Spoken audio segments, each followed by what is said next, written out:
As you've heard previously on Market Journal, allowing cows to graze corn stalks after harvest can provide a beneficial partnership for crop and livestock producers.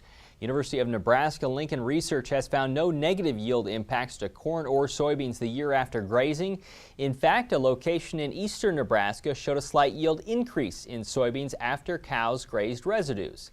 Nebraska Extension will be holding field days at 6 locations across the state beginning next week to provide more information about residue removal. Nebraska Extension Associate Dean Rick Rasby explains what attendees will be able to learn.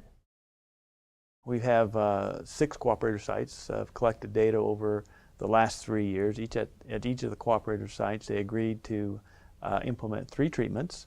That would be a graze treatment, and then a no bale, no graze treatment, which we would consider the control, and then we have a baled treatment. And what they'll learn is that we're pretty comfortable in regards to the impact of grazing on subsequent yield.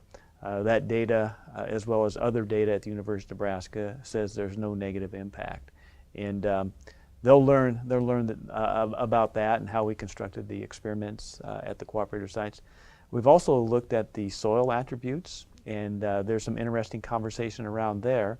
One measurement that we did make was compaction, and we can't find any compaction when we've implemented those treatments, and the grazing recommendation is based on University of Nebraska grazing recommendations. The corn residue cooperators field days begin next week in Ainsworth, Norfolk, Clay Center, and Odessa. They'll continue in October with locations in Nebraska City and Scotts Bluff.